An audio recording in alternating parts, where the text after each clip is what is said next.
एक बार गौतम बुद्ध अपने भिक्षुओं के साथ सभा में बैठे हुए थे। उस सभा में बुद्ध के चाहने वालों से ज़्यादा उनके विरोधी थे। जिसने सभा आयोजित की थी वो भी बुद्ध से ईर्ष्या करते थे। सभा का आयोजन राजा के महल में हुआ था, इसलिए राजा के सभी मुख्य लोग उस सभा में उपस्थित हुए थे। बुद्ध सभा में जाने से पहले ही जानते थे कि सभा में उनके विरुद्ध कोई ना कोई षड्यंत्र अवश्य रचा जाएगा। सभा में जाने से पहले उनका शिष्य आनंद बुद्ध को सभा में जाने से मना करता है। वो कहता है कि आपको सभा में नहीं जाना चाहिए, वहाँ के लोग आपके साथ दुर्व्यवहार करेंगे, न जाने वहाँ आपके विरुद्ध कोई षड्यंत्र रच रखा होगा।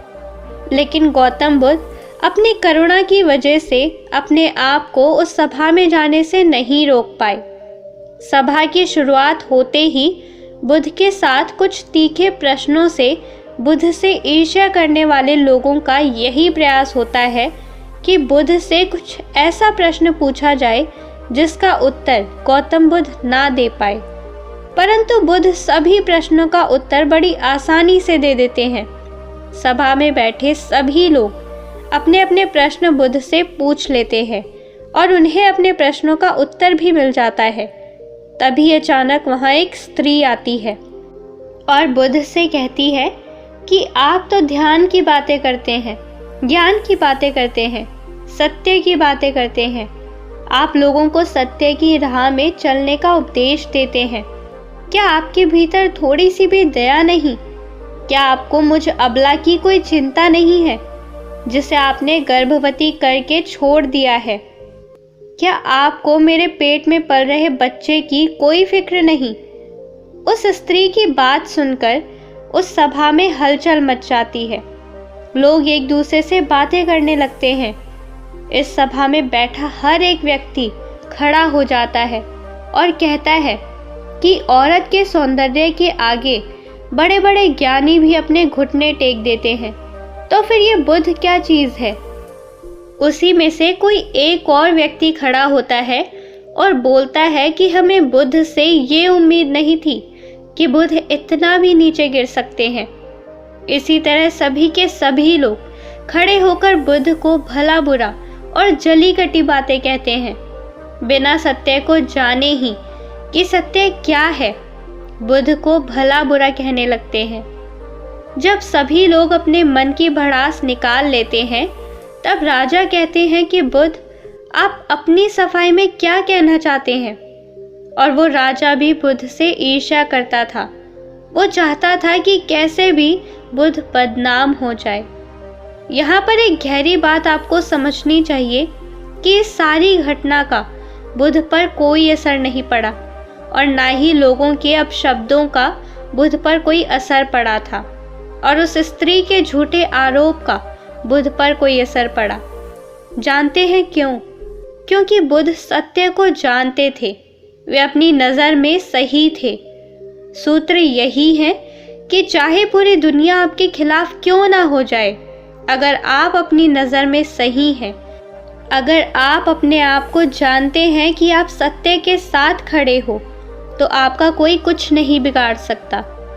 सभा के सभी लोग संदेह में थे, वहाँ तक कि बुद्ध के कुछ शिष्यों को भी संदेह हो गया था। लेकिन बुद्ध जानते थे कि वो क्या है, इसीलिए उनके चेहरे पर थोड़ा सा भी बदलाव नहीं था। राजा बुद्ध से कहते हैं कि क्या आप अपनी सफाई में कुछ कहना चाहेंगे? बुद्ध उस स्त्री से कहते हैं कि पुत्री, इस पूरे ब्रह्मांड में केवल दो ही लोग इस सत्य को जानते हैं कि तुम सत्य कह रही हो या असत्य। इससे पहले कि बुद्ध कुछ कहते, वो स्त्री बुद्ध से अपनी नजरें चुराने लगी। असत्य का सहारा लेने का कारण है कि अपने भीतर डर का बीज बो रहे हो। अब ये बीज जैसे जैसे वृक्ष बनेगा वैसे वैसे आपकी समस्या बढ़ती चली जाएगी। सभा का एक व्यक्ति उस स्त्री से कहता है, तुमने बहुत बड़ी बात कही है। अगर ये गलत साबित होता है तो तुम जानती हो ना कि तुम्हें क्या सज़ा दी जाएगी। उस व्यक्ति की बात सुनकर उस स्त्री के हाथ पैर कांपने लगते हैं और वो तेजी से वहां से दौड़ने लगती है। तेजी से भागने के कारण उस स्त्री ने अपने पेट पे जो भी गठरी बांध रखी थी वो जमीन पर गिर जाती है और सत्य सबके सामने आ जाता है। उस स्त्री ने अपने पेट पर गठरी इस तरह बांध रखी थी जैसे लग रहा था कि वो स्त्री गर्भवती है। राजा उसी समय उस स्त्री को बंदी बनाने का आदेश देता है, लेकिन बुद्ध के कहने पर उस स्त्री को क्षमा कर दिया जाता है। एक बात हमेशा याद रखिए, आपका धैर्य और आपका अपनी ही नज़रों में सही होना आपको बड़ी से बड़ी समस्याओं से बचा सकता है। इस बात से फ़र्क नहीं पड़ता कि कितने लोग आपके खिलाफ हैं, फ़र्क इस बात से पड़ता है कि क्या आप अपने साथ हैं।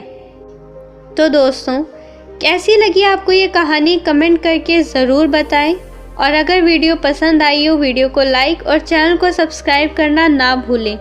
मिलते हैं अगली वीडियो में, तब तक आप अपना ख्याल रखें।